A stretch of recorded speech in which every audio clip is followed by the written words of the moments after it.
Good morning, everybody. This is the second day of our conference while we are enjoying, well, I hope all enjoying the location and the venue. People in Brussels are busily trying to improve relations between the EU and China on the occasion of the EU-China summit. Part of that and these discussions obviously is the Chinese interest to develop relations with Europe and across the Eurasian continent, but actually also Africa and what Europeans tend to call the Middle East and other areas. This process has been dubbed, has been given many names. One Belt, One Road, the Belt and Road Initiative in Chinese, it's Iga-Ilu. It has remained the same from the beginning. We discussed this process, touched upon it and discussed it yesterday already. However, only bits and pieces and not in a conceptually coherent way. Today, I am happy to be in a to share this panel because Julia Schwerbrock, who is an area Ruhr doctoral in the area Ruhr doctoral program, unfortunately cannot participate. However, we have three highly distinguished presenters here, and let me start with Professor Dr. Nele Noesselt, who is with the University of Duisburg-Essen. You are probably well aware that Duisburg forms part of the Belt and Road Initiative. There is trains end there, or they start there, yeah. And Nele holds the chair for East Asian and China politics, is it? Yeah. At the University of Duisburg-Essen. That means that she is also part of the area Ruhr cooperation between our universities. So it's a pleasure to have you here. And then there is Professor Changhe, right, from Fudan University, who is also forms part of this cooperation endeavor here. And there is Marc Lanteigne, who's back in Europe with the University of Tromsø. You're also affiliated with Ruhr-University and the Department of International Political Economy of East Asia. Changhe, you will start. Yeah. Okay. Yeah. Please. Yes. Should we move over there just to see the slides? Well, if you want to, I think I will sit. Yeah, probably. Otherwise, it would always. Yes, have it to might be turn a bit. around. Yeah.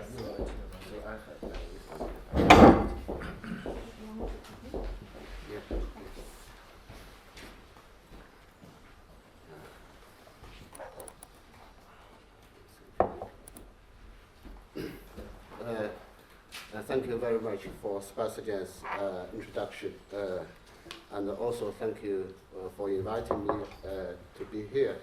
I feel very pleased to talk about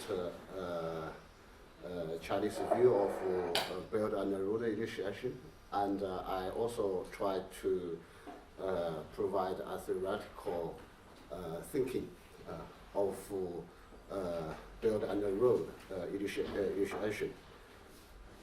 Okay. Sorry.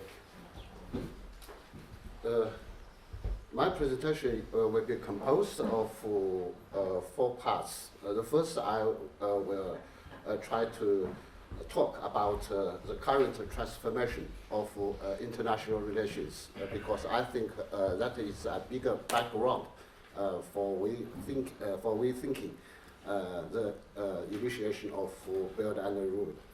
The second, I will talk about how China's response to the transforming world and why China initiates acting of Belt and Road. The third, I try to provide a framework in terms of theory to think the base of Belt and Road initiation. Lastly, I want to give some suggestions. What could we do in the perspective of collectivity theory? So firstly, the transformation of international relations. I think the current world is in the process of unprecedented changes. All over the world have to face the big challenges. The first point in terms of changes and challenges is the balance between developing world and the developed world. So I call it as a problem of deficit of development for our world. So you know that the 13th Chinese economic planning program we put forward, we will have poverty reduction up to 18 million people until 2020. That is next year. So that is a big size of population for China to reduce the poverty problem in China. And also we know that there is lost decades of development for some countries in the world over the last years.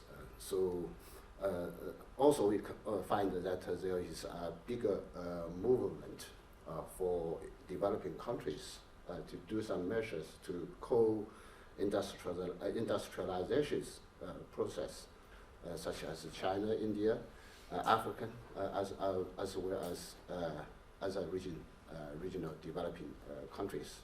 I also want to emphasize the last point that there is a third world in developed countries. So I think the development question or problem, not only for developing countries, but also for developed countries, that is common problems for all of us. So this is the first deficit. The second is about the deficit of peace. So I think recently we can find that there is a movement in academics to talk about the revival of the Cold War, or the thinking of the new Cold War in academic research or in media. So I want to remind the lessons of European international history, because we can find in a multipolar system, if two big countries want to organize two confrontational camps, then the multipolar system would be likely involved into a confronting bipolar system. In the extreme time, the bipolar system maybe means a big confrontations between two bigger camps. That is, I think, a big lesson from the experience of European international relations. When the regional or global system evolved into a bipolar system, maybe I think that is a big dangerous for the stability of international order. So that is one point. I think that is the thinking of a new Cold War to international. The meaning of thinking of a new Cold War, new Cold War to international order.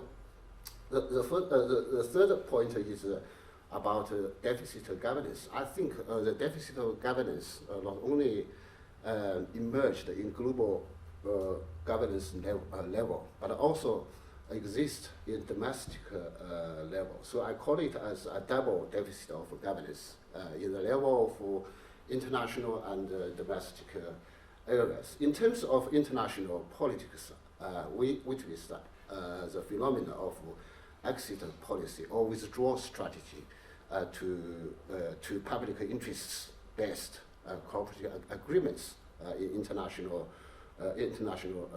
relations. We also witnessed the efficiency or inefficiency of IOs in the operating of global governance system. So that is the deficit of global governance. In terms of domestic governance, I think there is a typical phenomena, maybe called as mutual veto systems in the domestic area. I'd like to call it as a confrontational political system. These political systems spread in the world over the last decades. Some scholars prefer to it as a democracy, but I prefer to call it as a democracy, especially in developing countries. So this is the deficit of domestic governance. The fourth point is of trust. That means a mutual understanding deficit. So we can find that there are some phenomena in international relations. For example, skepticism, every international effort in global governance. Yeah. Yesterday, I think Bates talked about coping with rising, but I think maybe for the world we have to coping with difference or the others. That is a big challenge for us to improve a better understanding for us. And then the last point is mutual respecting varieties of a system for the world. Because I think any international order, if we call it as a good order, it should be based on the variety of differences. But we can find that in current world there are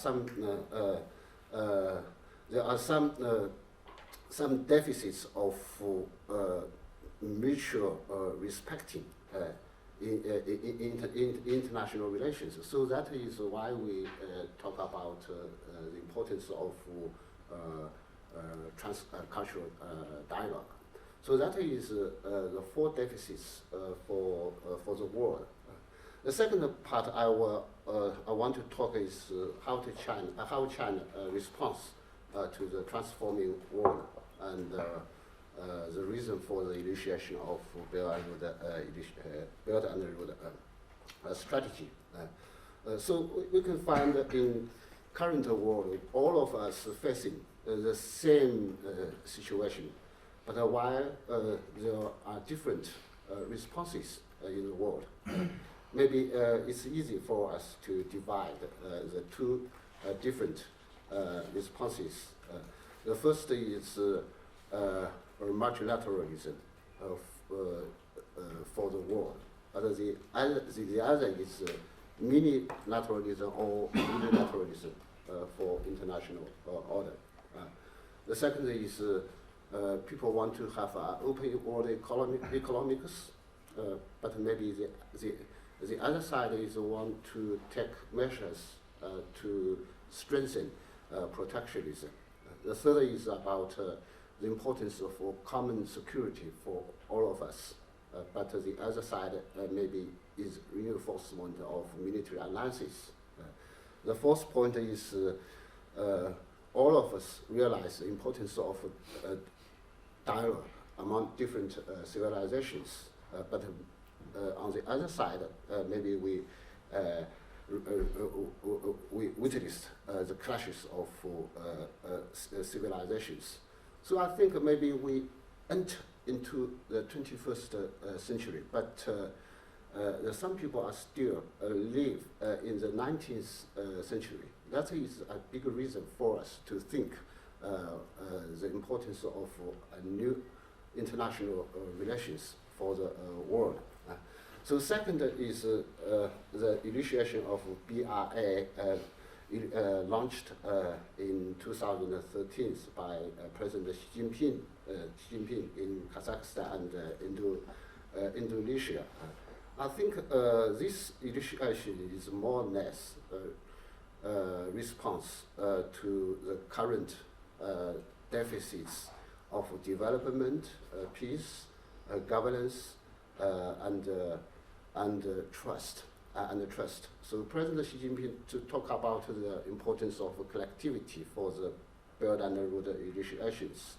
In his statements, he talked about 5 collectivities. One is policy, second is infrastructure, the third is trade, and the fourth is financing, and the last is mutual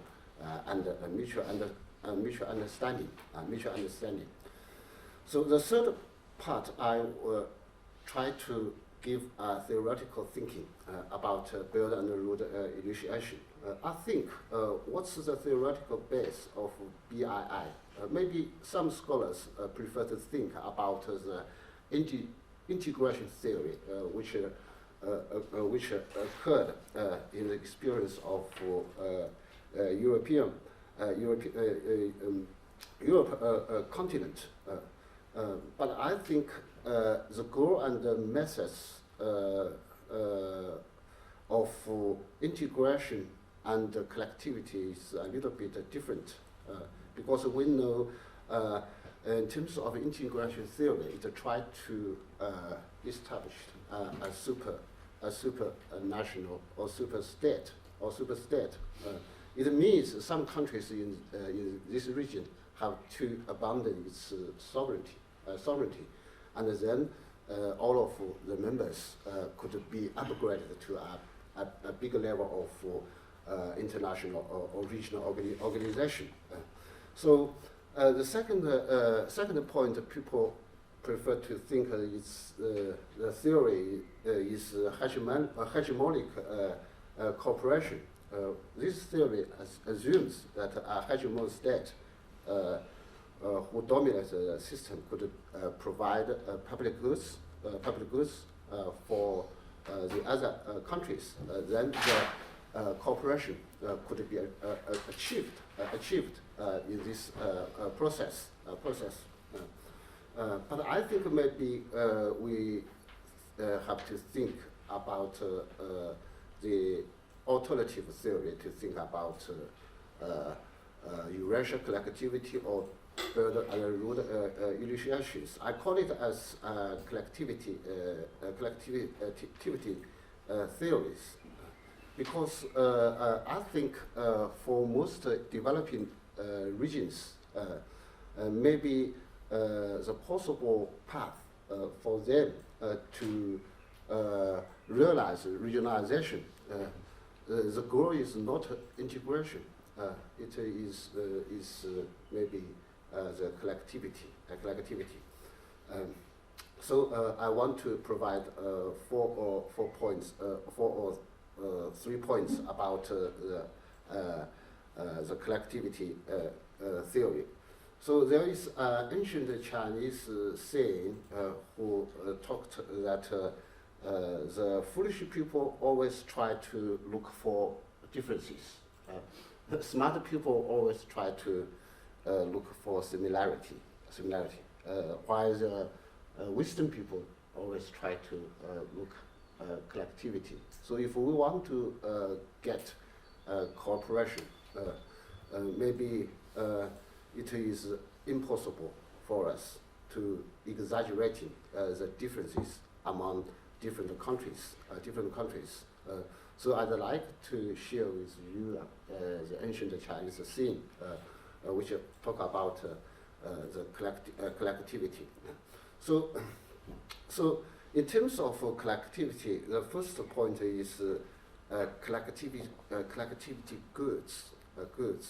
Some scholars yesterday mentioned about the collectivity I think the collectivity goods means a specific goods which are beneficial to facilitate cooperation.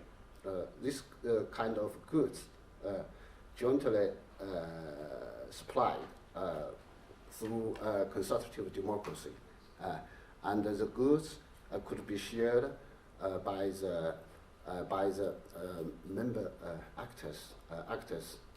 So, firstly, the collectivity goods, I think, could be composed of policy links, physical links, and some measures facilitating trade and finance. And lastly, it means a mutual understanding. Mutual understanding is also a kind of collectivity goods. So in terms of policy, I think in current world we have many institutions, too many institutions, but we need action. If we implement specific policies, we need the action of government. So I think the governmental capacity building is important for all of the members of countries to facilitate the process of collectivity or regionalizations. I think maybe we emphasize the importance of a market, the role of a market in supply of collectivity goods. But I think the role of government is also very important in supply collectivity goods. So if we want to implement a process of collectivity or regionalization, we need to establish many transgovernmental cooperation regimes from different from area to area, step by step, or department to department. So this kind of transgovernmental cooperative regimes needed to be established to implement the process of collectivity. So and also I think the governments should be set up some multilateral common development plans, because different countries have different plans. But maybe these countries could find the common grounds of different plans, and then establish the link between different plans. So lastly, I prefer to emphasize the important point, because we know there is a phenomenon of mutual veto system in some countries. It's easy for us to reach agreements in international area, but the international cooperative agreements is also easily be vetoed by domestic politics. I think that is a big challenge for global governance. Maybe we can set up transgovernmental cooperative regimes to avoid the shortcoming of mutual veto system in domestic area. The third is about the physical areas. I think scholars yesterday talked many minutes of the physical areas. It is composed of infrastructure and mobility capacity, transportation network, power, education, and human resources, custom efficiency, and financial system. The last is P2P, to improve the mutual understanding. I think mutual understanding is also a kind of collectivity goods. We needed to make many efforts to improve the media environment in international system. So, for example, different countries should not take measures to demoralize each other. I think different countries should respect each other through mutual appreciation of different cultures. And also, I think that is an important factor for improving mutual understanding through mutual learning of political and economic experiences. Lastly, I want to quote a saying by African people who talked is, if people want to go fast, go alone. If people want to go steadily, they should go together. Thank you very much.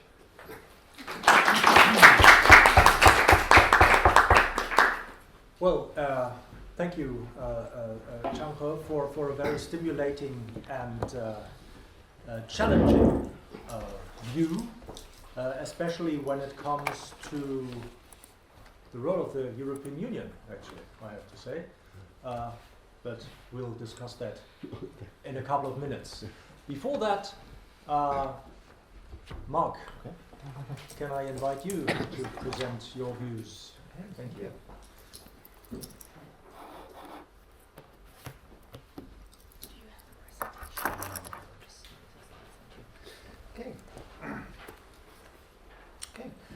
Good morning, everyone.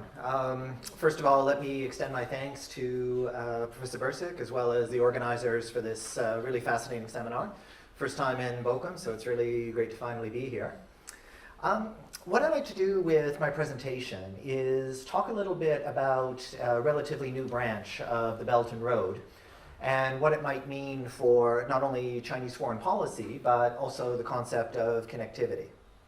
Now, the starting point is that the Arctic is opening, simply due to the effects of climate change.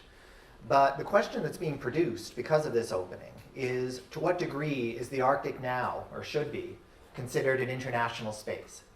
Now, this is a very difficult subject for the actual Arctic countries, who for a very long time have had stewardship of the region, the so-called Arctic 8. But the fact is, we're seeing a great deal more international attention paid to the Arctic, not only because of climate change issues, but because of economic opportunities. And the debate about whether the Arctic should be considered international space, it's a very controversial one.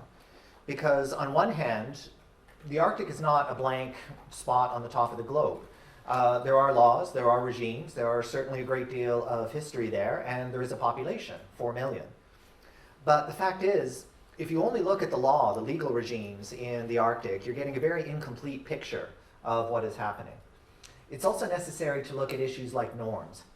And more to the point, there's an emerging branch of Chinese international relations study referred to as relational theory, which rather than strictly, to use the example of chess, rather than use all of your concentration on the pieces, look at the squares, look at the individual relationships between the major actors.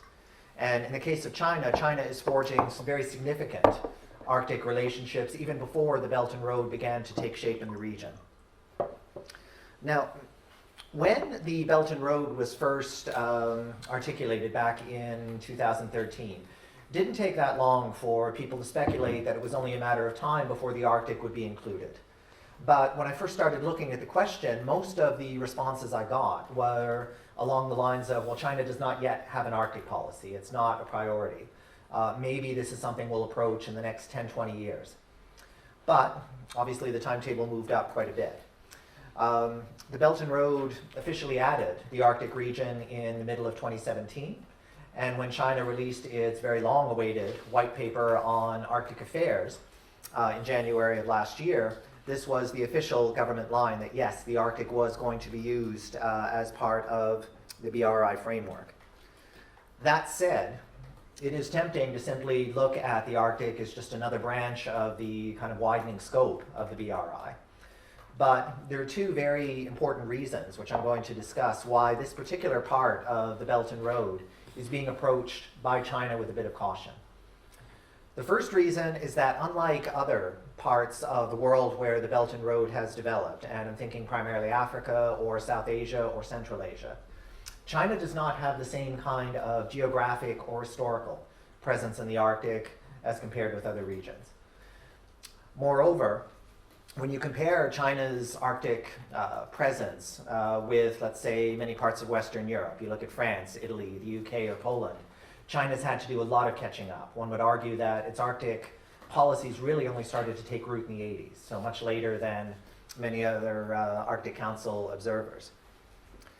Moreover, China's original approach to Arctic policy around about 2012, 2013 was not very well received at first. And part of the reason was the use of the term Jinbeji Guojia, near Arctic state. That began to appear as a concept in policy papers and a few kind of minor speeches and some articles. It wasn't taken well because you look at the geography. The northernmost point in China is 1,400 kilometers away from the Arctic Circle. So this was seen by critics, especially in some of the Arctic states, as proof positive that China was attempting a revisionist approach to Arctic governance. So the Chinese government had to walk that back a bit and say, no, when we talk about near Arctic state, we talk about the fact that the Arctic affects us in many ways, including climate, including our economic situation. So in 2013, China becomes an observer in the Arctic Council, along with other Asian states, Japan, Korea, India, and that very famous Arctic state, Singapore. So China had, yeah, I'm still trying to figure that one out. So China had to very quickly distinguish what policies it wanted in the Arctic, and of course the Belt and Road was the best way of doing that. At first, and I would say up until maybe 2 years ago, much of China's public Arctic policy stressed the scientific aspect of connectivity, that we want to link up with scientific expertise throughout the region, in Russia, in the Nordics, in North America, to understand how the Arctic is affecting China. But since the white paper came out last year, Beijing has been less shy about accentuating the economic benefits to the Arctic and where China wants to pursue them. And that is primarily in the area of shipping, the Northern Sea Route, as well as extractive industries. So we're looking at oil, gas, and mining potential, as well as other issues such as fishing and tourism. The fact is, though, that China is in a very precarious position in its Arctic policy. Even though the Belt and Road has officially been included, has included the Arctic, China still has to walk a very fine line between, on one hand, being seen as a gatecrasher, being seen as basically entering the region without a very strong plan other than we need to be here. That risks a backlash, especially among some Arctic states who have been very traditionally concerned about Arctic sovereignty, primarily Russia and Canada. But it also means that China is still very much in a learning process, like actual on-the-ground research about what the Arctic is all about. Not just going to the governments, but going to the actual regions to understand everything from local economies to kind of local climate conditions. But the opposite extreme, when you look at China's fears, is the worry that it's going to be eventually excluded in favor of the Arctic 8 states. This has been referred to as the blueberry pie scenario, that the Arctic Circle is cut up among the 8 Arctic states, and if you're not an Arctic state, too bad. You get no or very limited access. And China's made that very clear, that that scenario is completely unacceptable. So when the Arctic was officially brought into the Belt and Road, there was a bit of ambiguity, because you look at some of the maps that were produced, you see the road working its way north of Siberia, but we don't know where it ends. That's where things get a little interesting. Like, it sort of trails off very ambiguously north of Norway, but I really doubt that's going to be the end of the story. When you consider that China has very long-standing economic relations with Iceland, including a free trade agreement, that China is also very interested in fostering relations with Greenland, much to the consternation of the Danish government. And we're even talking about the possibility of Chinese cargo vessels making use of the Northwest Passage, so in other words, in northern Canada. I even had a scholar colleague of mine in Beijing who suggested, I think he was maybe half joking, that perhaps the Belt and Road would be renamed in the future, Yida, Yidu, Yichuan. One belt, one road, one circle. So I don't know if that's just ivory tower stuff, but it was a very interesting conversation. So this confirmed the idea that once the white paper came out in January of last year, The opening of the paper was very careful to articulate the fact that China was not challenging the sovereignty of the Arctic states, far from it. But rather, China was asserting its right to assist with the economic development of the region. And that's going to be the base of a lot of Chinese connectivity there. So some of the projects that we're seeing, I can't go into all of them in depth, but some of the major ones that have been formed over the past few years, or at least planned, as part of the so-called Ice Silk Road. So extensive use of the Northern Sea route. Oil and gas partnerships in northern Russia, the centerpiece being the Yamal liquefied natural gas project. Discussions which sort of appeared and disappeared about potential port facilities at Arkhangelsk, as well as Arctic railways, which, if you go north of Tromsø, if you go to some of the towns very close to the Russian border, you go to Narvik, you go to Kirkenes, you go to Vadsø, there is a massive amount of enthusiasm for, will we please get our railway? Because the railway in Norway only goes as far north as Bodø, and everyone north of that basically has to drive or fly. So the possibility of Chinese investment in northern railways, which could in theory even connect China with the Nordic Arctic, is obviously quite compelling to many parts of the Nordic Arctic regions.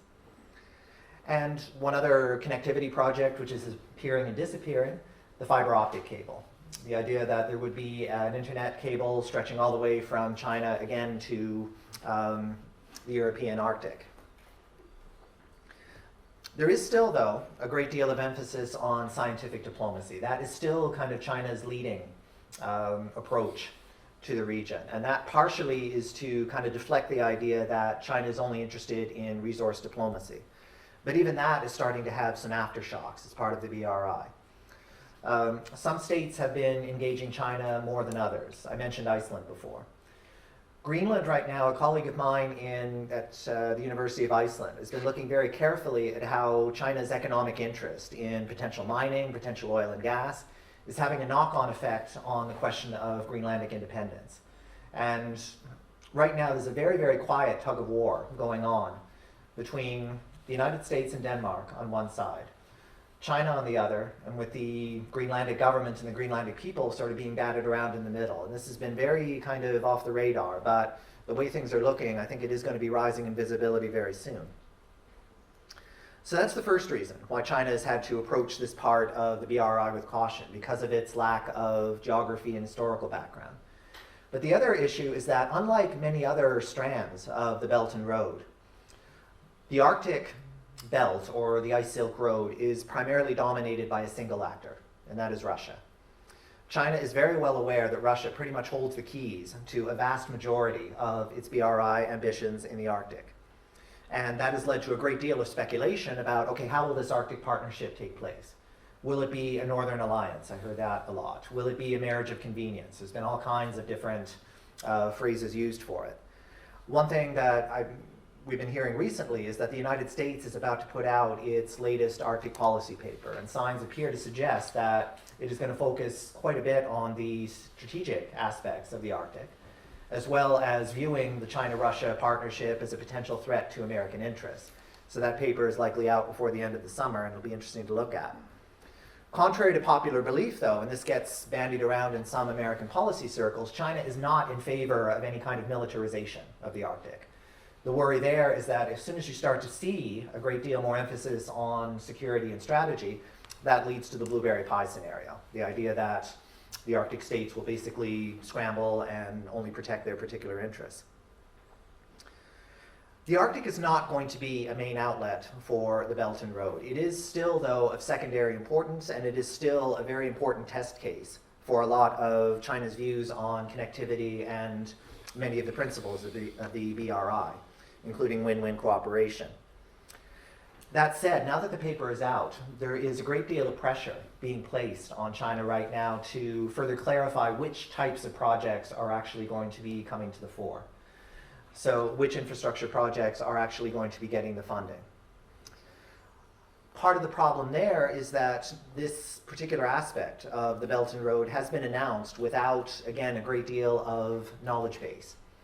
The number of Arctic and polar specialists in China is still very limited. It is growing quite a bit. There are centers of polar excellence that are starting to appear. But this is going to take a great deal of time and a great deal of commitment for not only the Chinese government, but also for non-state actors. And already we've seen examples. I mentioned the Arkhangelsk project proposed, where the proposal was put forward and then sort of reality kicked in shortly thereafter, and not too much has happened since then. The other point, though, that China is stressing is the fact that it wants to maintain a degree of permanent presence in the Arctic. And this is where the question of norms really comes in. It was recently announced, for example, I was discussing this with a few people at the seminar, that there's now going to be plans put into place for China to produce a nuclear-powered icebreaker. And that caused a massive amount of speculation. First of all, what prompted this? Second of all, does China have the technology to do this indigenously? And that is a very strong possibility. Or is this going to be an example of technology transfer with Russia, which may or may not happen? So that really would seem to suggest that China's Arctic interests are starting to deepen. And the other question that I'm asking is, right now China is happy being an observer in the Arctic Council and to be given the time and the space to build Arctic partnerships via the BRI. But what is going to happen 10 years from now? What is going to happen when some of these projects that China is putting forward start to be built or bear fruit? Will China be happy still being up in the bleachers with the UK and Italy, and will it want to have a greater say in Arctic governance? And that is a question which hasn't been asked yet, and I think it's a little bit past time that it should be asked. Because even if the BRI in the Arctic takes a very long time to develop, already China's presence is starting to have a considerable effect on a lot of discussions about Arctic connectivity. Moreover, the Belt and Road, and I'll conclude with this, the Belt and Road has been used very extensively to communicate the fact that China does have a long-term commitment to the region, and that it is, on one hand, trying to really portray itself as a partner to the Arctic states, but also stressing the idea that we are not going to be moved out, we are not going to be excluded. And therefore, there needs to be a lot of discussion among the Arctic states about how China's very specific Arctic role can be accommodated. How can that be done? Well, right now, if you look at the relationship between China and Russia, there has been a slew of meetings and mutual affirmations of goodwill talking about the benefits to both parties for the Ice Silk Road. There has been a great deal of discussion about how China's contributions to scientific linkages are also starting to take place. China has maintained a station at Ny-Ålesund in Svalbard for many years now. Recently opened a scientific observatory in northern Iceland. And there has been some discussion, although again the Danish government is starting to object to this, about some kind of science station in Greenland. So what China is really trying to do is create a comprehensive approach to the idea of connectivity. The idea that we are not just interested in resources, we are not just interested in pushing our way in and basically challenging various areas of governance. We want to be a partner. So now is going to be, I think, the very delicate period in the building of the BRI in the Arctic region. Because now, first of all, China is going to have to demonstrate what particular projects will be its priority. But it's also going to have to demonstrate, in some cases to some skeptical Arctic actors, that China is indeed a partner and not simply using language to basically hide more hegemonic behavior. So this are the challenges that Beijing is facing as it continues to deepen its presence in the region. I'll end it here. Thank you.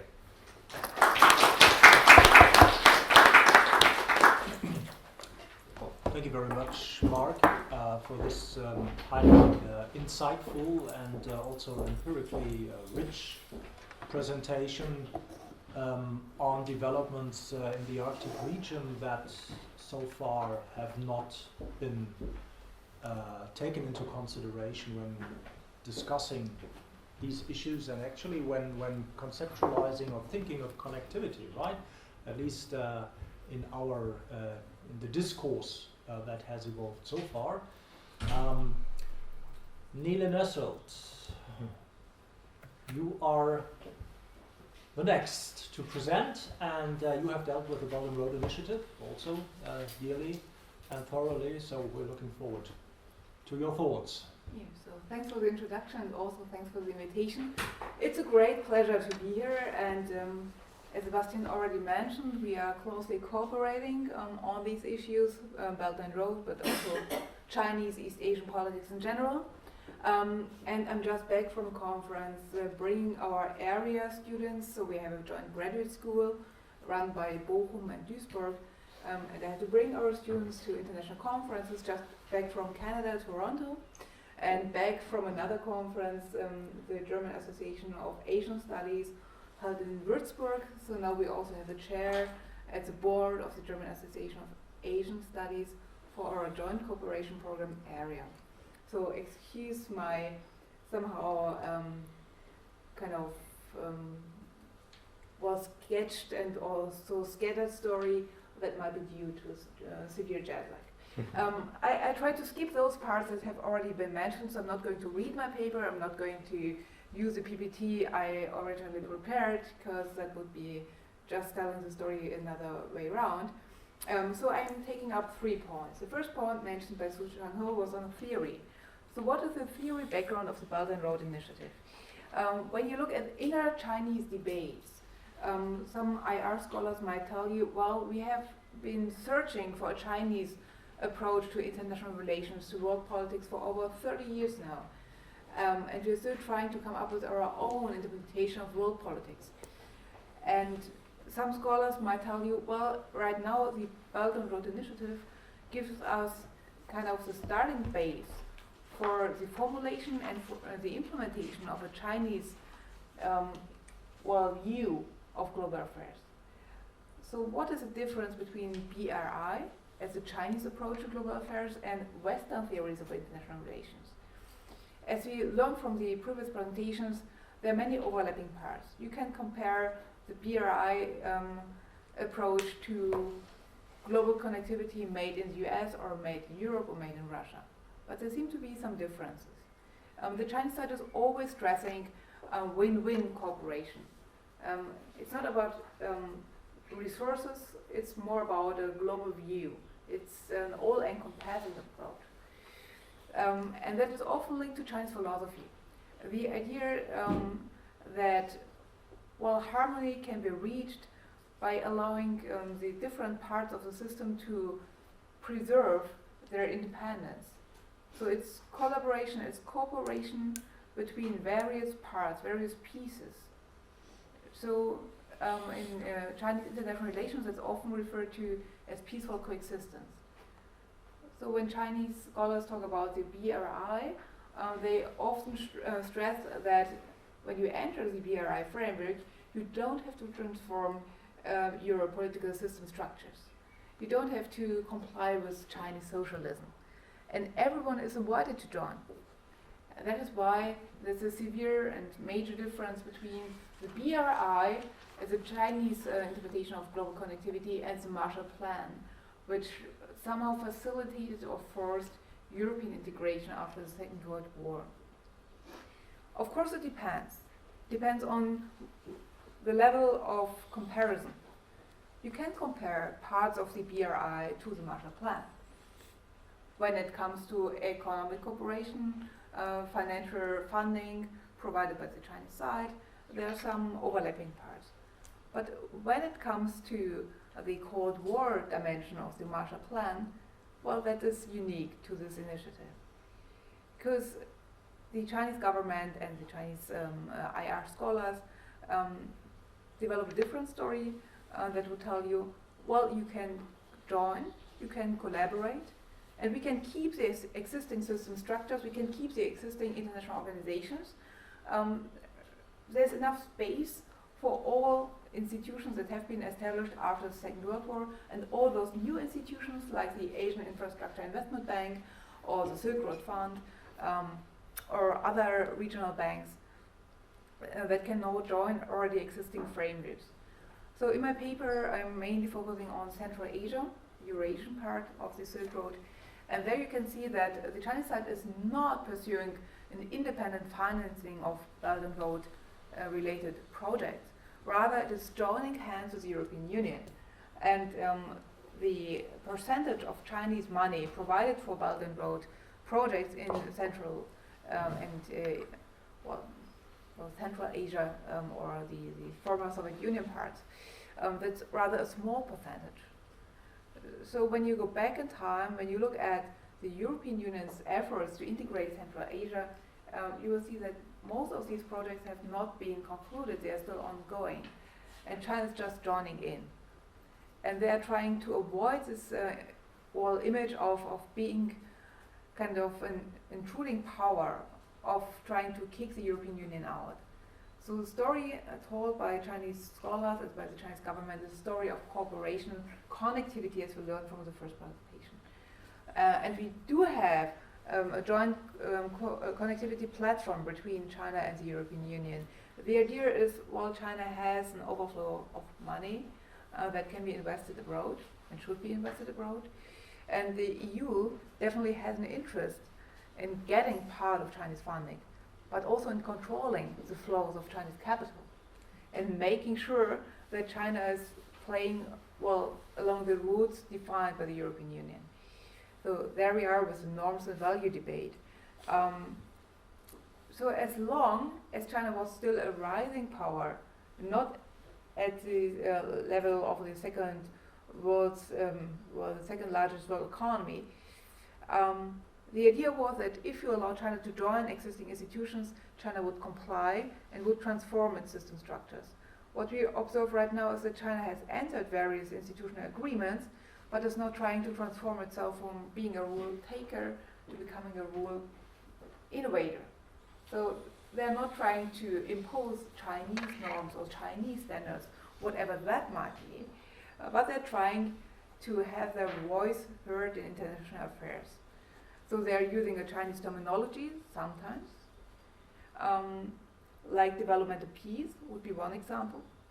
Developmental peace is closely linked to China's Belt and Road engagement in Africa, where the Chinese side had to learn that if you invest in regions abroad, you also have to secure your investment. That can be done via cooperation with the United Nations or with the African Union as a kind of peacekeeping organization in the region, or by preventing the outbreak of civil wars or local conflicts. So the idea is that African countries, African governments can learn from the Chinese experience. So the idea is that by providing access to developmental opportunities, you can integrate all these various ethnic groups, the multi-ethnic Chinese society, and there will be cooperation, harmony, integration. So that could be exported to Latin America or to Africa. That's development of peace. You avoid the outbreak of war and you stabilize the region. So there we are. That's a Chinese idea that has been inscribed into various international agreements already, not just the United Nations. So it's always mentioned in connection with the Belt and Road Initiative. There are other examples where China is putting forward its own terminology of international relations, and also examples where China is trying to slightly transform existing norms and standards. Along the Silk Road, running from China via Central Asia to Europe, there have been various agreements signed, also to speed connectivity, to facilitate the transborder transportation of goods from and to China. So customs are a major concern. There are various customs agreements signed already. So the time needed to somehow secure the passage of the Chinese trains, the direct trains running to Duisburg, for example, has been cut. Has been cut from 30 days to 12, 14, depending on the train. Okay, so China is bargaining along the Silk Road. Also, as we learned, the Silk Road on ice, built through the Arctic in cooperation with Russia. So what we see in Central Asia, but also in the Arctic region, is that China is joining in existing frameworks of cooperation, is trying to win new partners, and it's trying to convince these partners to accept Chinese interests and Chinese demands. So that's why China wanted to become a real member state of the Arctic Council. Well, right now China is just an observer state. But also when it comes to Central Asia and Russia, well, finally an agreement was signed, kind of a link agreement between the Silk Road and the Eurasian Economic Union, which is not just invented by Russia or run by Russia. It's a joint collaboration agreement of Russia and the former well, Soviet Union states in that region, but nevertheless it's an agreement mostly between Moscow and Beijing. So China is trying to bargain and to convince others that Chinese ideas are, well, bringing certain benefits to the world instead of somehow violating international norms and standards. So that's going on in Central Asia, that's going on in the Arctic, that's going on in Africa and also in Latin America, and maybe most of you have not yet noticed, also in the Caribbean region. So various Caribbean states have been asked to, and have been invited to join the Belt and Road Initiative. Well, and here the United States come in. Because so far the story has been a story of connectivity in, well, Europe, Eastern Europe, Central Asia, in the maritime region, well, maybe in Africa, maybe in parts of Latin America, and it's moving closer to the border with the United States. So Panama has switched diplomatic recognition in favor of Beijing. So right now, it's not sure that China's continuing the idea of the Nicaragua Canal as an alternative canal to bypass the Panama Canal because of diplomatic recognition right now. So it's moving closer to the borders with the United States, and also the Caribbean region is playing a major role in U.S. foreign policy, U.S. foreign strategy. When you look back to the 1920s, 1930s, the United States were mainly concerned with the increased presence of German traders in the region. Right now they are concerned and they are alerted by the increased presence and visibility of Chinese traders. And that's an often overlooked aspect of the Silk Road Initiative. We are not just talking about government-to-government bargaining. There are various players involved, not just the Chinese government signing Belt and Road agreements with various governments, international organizations, also regional organizations like in Latin America we have CELAC.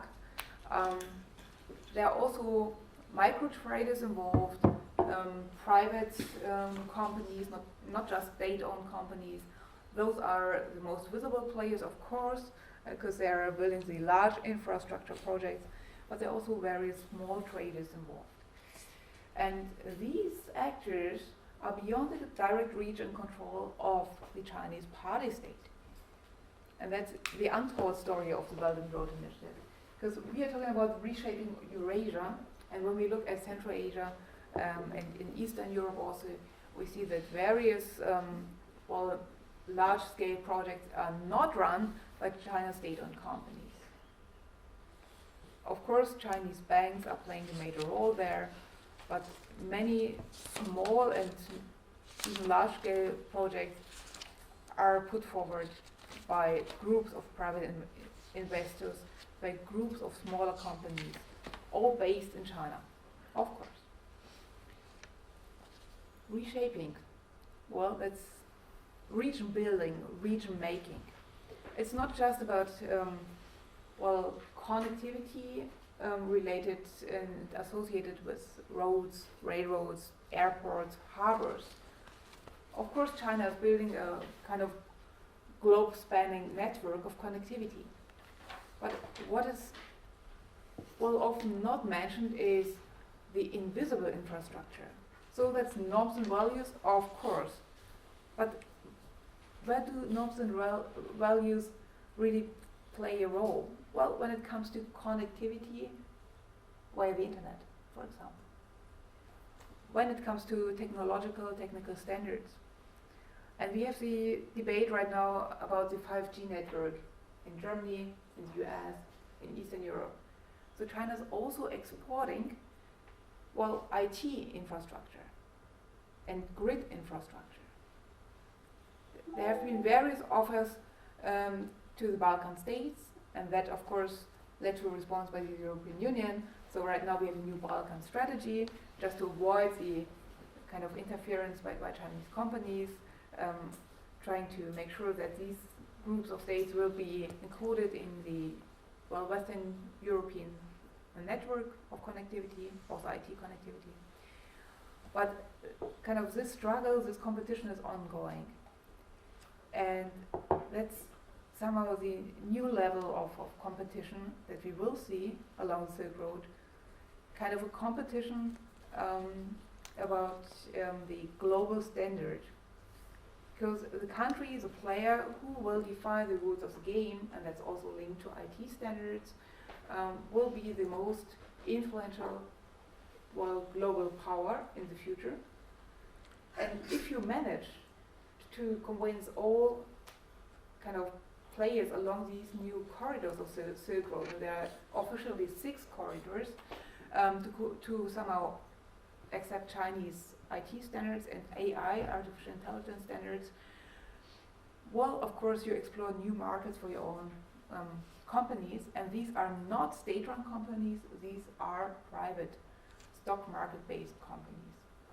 And so I end with this point that when we talk about reshaping, we should not limit ourselves just to the level of government-to-government debate.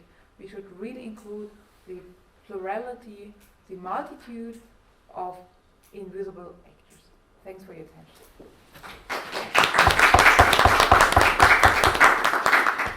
Yeah, thank you, Nele, for this very comprehensive and multifaceted, multi-level analysis of a plurality of empirical developments and evidence that are, well, haven't been discussed so far.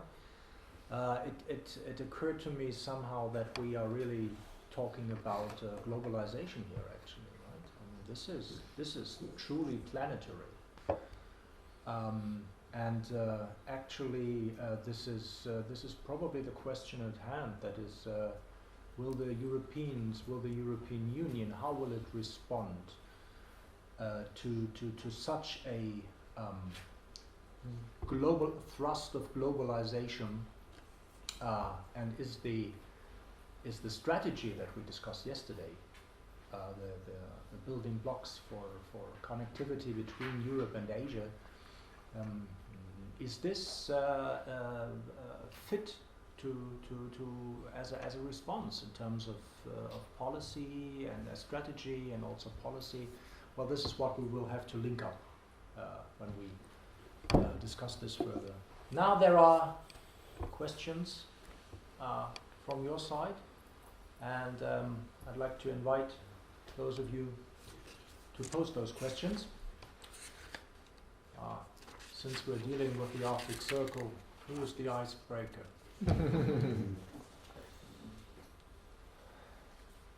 Professor Rutz, yes, you had a question yesterday and that you didn't pose. But this is different. Yeah, absolutely. My question yesterday. No. I have a question to Professor Changhe's presentation, which is very interesting to me, as well as your remark that you made yesterday about yin and yang, and now you used categories from classical Chinese philosophy, at least categories that already appear in classical Chinese philosophy, like yi and tong that you used for translating connectivity. And my question would be, how important is this philosophical heritage of China for your theory, or in general for Chinese theories on international relations right now? Is that just a secondary factor, or is that an important fundament of your and other political sciences, of course, argumentation? Yeah, let's collect some. Let's collect questions. Yes, please. Yeah. Well, actually, two questions. One to Professor Lanteigne. You talked about how Russia and China are thinking about how to connect or maybe cooperate on the northern sea route. Is there a dialogue already going on, or is that still in the phase of pathfinding, more or less? And one to Professor Noesselt. You mentioned the development peace concept. There is this trend that China is sending private security companies to protect their infrastructure projects. As you said, mostly in African countries, but is that a trend that we can maybe observe in the future in other regions as well? And how sustainable is the peace that those companies really bring, because they're mainly meant to protect Chinese infrastructure and also the Chinese workers overseas. Thank you. Yep. Just a directly follow-up question to that, to you, Nele. I would also be interested if, for example, China's engagement in the United Nations, especially with the soldiers and also equipment that it supplies to the United Nations, is also part of the strategy and also kind of linked to the One Belt and Road. Yeah. There was one hand behind Andre. Okay, yes, please. Yeah. Thank you very much for all your presentation. I have maybe quite a few questions. First of all, go to Professor Lanteigne. And when you mentioned Arctic sovereignty, that somehow to me is unclear, and I wanted to know who defined it, and is there any document related that somehow brings more either from the scientific curiosity for exploring areas towards the politic activities. And the second one would go for the Professor Noesselt, Nele Noesselt, and I wanted to know when you mentioned BRI and the project, you say they have the 6 corridors, and would you mind to tell us which are those 6 corridors, perhaps? If just a basic knowledge sharing. And the last one go for the Professor Shu. May I ask, what's the? I mean, we mentioned this. I heard from you and also from other professors about multilateralism.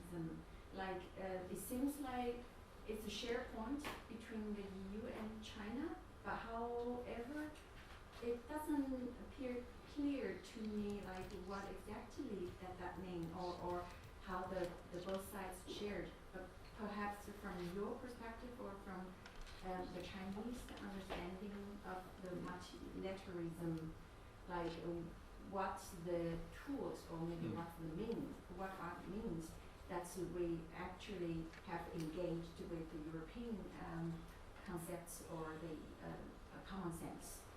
And the last one would be what's the common security that means. Okay. Thank you very much. Andre? So my question was very much in line with the last one. Thank you. It's about the Chinese view of China-EU relations. I wanted Mr. Changhe to be maybe to give more comments about that, because it's a topic. But I also would like ask whoever you think is more appropriate, maybe Changhe or maybe Nele, what is your assessment of this Chinese 16+1 framework? All right, so here we go. United Nations, 16+1, micro actors, right? Let's start with Marc. Okay, thank you. Very good questions. On the subject of where China-Russia Arctic cooperation is coming from, it's coming from a variety of different directions. First of all, right at the very top, there have been a few cases of very interesting symmetry between Vladimir Putin and Xi Jinping, where the Arctic has come up as a mutual area of interest. So there was a meeting in Vladivostok where there was a lot of side discussion about various investments in Siberia and the Russian Far East. There's been a slew of talk about increased scientific cooperation, pooling of resources on areas related to climate change, glaciology, and underwater exploration. All of that is being looked at. But I think a lot of this diplomacy is also being driven primarily by various economic sectors, including the shipping and energy sectors to a great degree. Because Russia obviously is having to experience a great deal of, shall we say, pushback from the West as a result of post-2014 sanctions, there's been a recognition in Russia that China is in a very good position to help underwrite some of the infrastructure projects as part of President Putin's kind of reorientation to building up the Arctic as an economic powerhouse. So there hasn't been, I would say, a single paper or stance that you could really point to that defines the relationship, other than some very kind of diplomatic approaches to the idea of the Ice Silk Road and building win-win cooperation. But we're definitely seeing a convergence of interests, and even though there's been a discussion about this being a marriage of convenience, I think that this level of dialogue will produce something a little bit more concrete. It will get deeper. Just a quick point about China and peacekeeping and whether or not it is connected to the Belt and Road. In some cases, I would say it is extremely important, because if you look at Africa as a primary case study, for a very long time, some African governments and some outside observers have pointed to China as, here we go again, here's another example of China's resource diplomacy kind of overriding everything else. But if you look at where China has committed peacekeepers, and I'm especially interested in the case of Mali, which is not a very strong economic partner with China, this is really demonstrating a new resolve on China's part to say, no, this is not the sum total of our African diplomacy. We want to be seen as a partner. We want to be seen as a, I wouldn't say security guarantor, but a partner in the development of security regimes. And the idea that China's security interests are primarily in the area of military operations other than war. So this is a very important step in creating the goodwill that is necessary to extend the Belt and Road to that particular part of the world. Question of what is Arctic sovereignty? Well, as I said, there's been kind of the tendency to treat the Arctic as this giant blank space at the top of the world, where there are no laws, there are no regimes, there's no nothing. It's basically kind of a Wild West motif. But there are several international and regional agreements, some very old, such as the Spitsbergen Treaty, some slightly newer, such as the UN Convention on the Law of the Sea, which very much applies. I mean, it is the Arctic Ocean, as well as more recent agreements, such as the Polar Code, which regulates civilian shipping, and the very recent agreement on creating a moratorium for fishing in the Central Arctic Ocean. China has stressed on multiple occasions that it very much observes all of these different layers of regulation in the region. However, one big asterisk. There was a speech a few years ago in Reykjavik by then Vice Foreign Minister Zhang Ming, when he was asked about where do you see China's Arctic interests going. And he made one very specific note that I found interesting, that governance in the Arctic should be multi-tier. That would seem to very politely suggest that although the Arctic Council is very much the center of the process, that there should be more regime building, and it should not necessarily be restricted to the Arctic 8. Okay, I'll end it here. Thank you. Changhe, would you Okay. like to respond? Yeah. Thank you very much for Professor Rat's question. I think for me, in terms of my knowledge, I think it could be composed of three sources. The first source is traditional Chinese culture. So it showed me, or it enriched me about the importance of balance, harmony, and coexistence. The second source, I think, is from Marxist, because in China, each well-educated people will read the classics of Marxist. I think it tells me about the importance of justice, fairness for the world. So I pay more attention about the poor people. in the world. The third knowledge source is from Western countries, especially from European or America. I enjoy the logic, the powerful logic of Western knowledge, especially the rationality, especially German knowledge in philosophy or in law. So I think for me, when I analyze international relations, I try to combine the three sources together. I think it may be useful for me to observe the world. For example, in terms of Chinese culture, it try to combine differences together. For example, the water and the fire, because there is a saying that the water and the fire couldn't be coexisted together. But if we use for intermediate, then the water and the fire could be coexist. Or for example, water could be boiling by fire, and also water could be used to reduce the disaster of fires. So I think that is coexistence. The second question is about the multilateralism. I think in terms of the understanding of multilateralism between China and EU, I think most meaning of common grounds shared by China and EU. Firstly, that means I think it is negotiation or consultations to address tough or different problems. I think this is the first meaning of multilateralism. It means negotiation. It means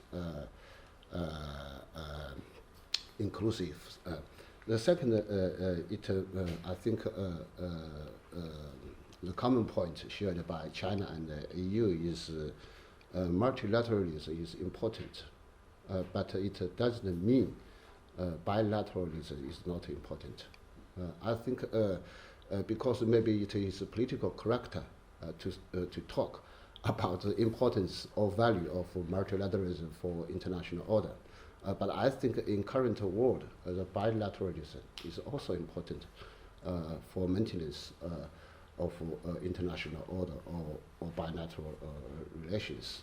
So that is my understanding. I think two common points of multilateralism shared by China and the EU. Mm-hmm. Thank you. Nele. Thank you. So maybe a short follow-up. If we take a comparative look at world history, world philosophy, what we observe is that the rise of a new power is always kind of accompanied by the rise of a new terminology, a new way of explaining the international system. So the reference back to Marxism or traditional Chinese culture, of course, opens a new chapter in international relations, because, well, there's a new terminology and there are new concepts. Of course, on the conceptual level, there might be overlapping parts. It doesn't really make sense to have this black and white kind of division, Western philosophy, Chinese philosophy. And also when it comes to practice, to foreign policy practice, we see that, well, even though the Chinese side might use its own terminology, in political practice and political reality, they're coming to the same solutions. But back to the questions, I got quite a number here. So the first one on private security companies in Africa. Well, China's engagement in security issues in Africa might be driven by various factors. So one is, of course, kidnapping and killings of Chinese company workers in Africa and other parts of the world.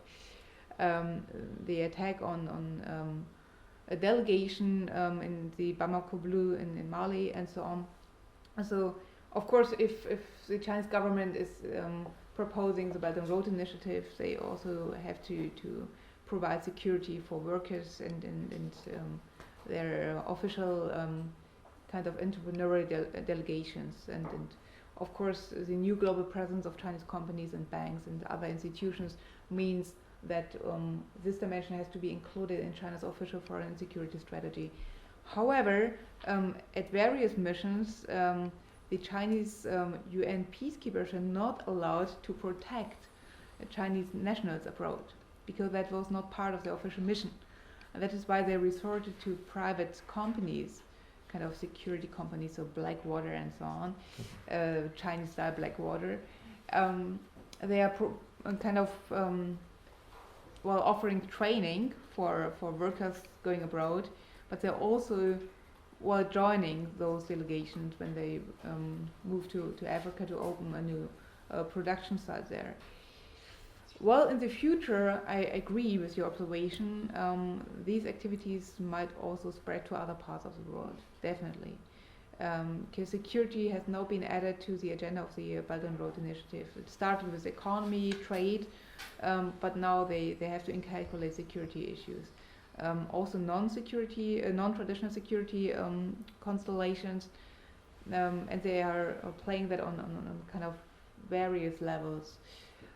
So, of course, what we observe when we look at the US, like a diversification of security issues, that might also occur with China when it comes to kind of the global expansion of the Silk Road.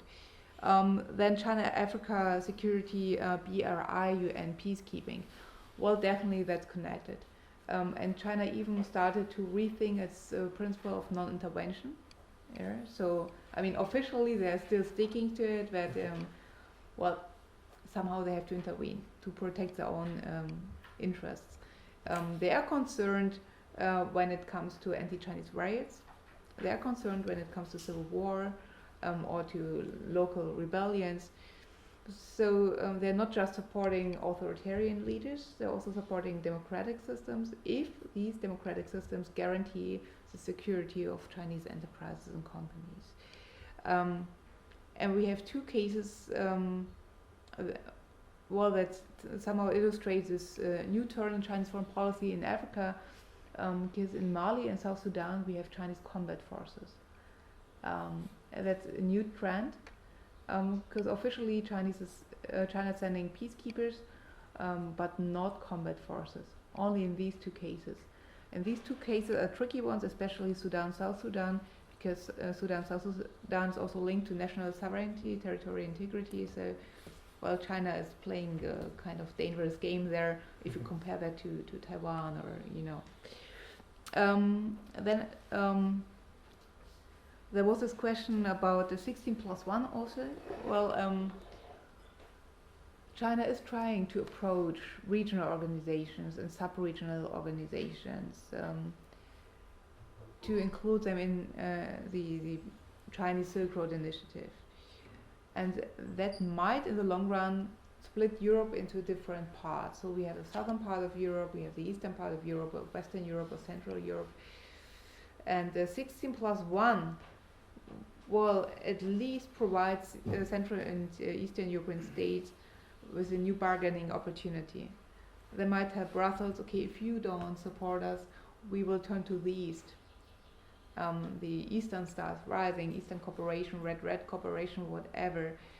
However, if you look at the facts and figures, the investment and financial support provided by Brussels is still far above the total amount of money provided by China. However, then those states located in the Eastern and Central European region at least can play a tricky and a smart triangular game.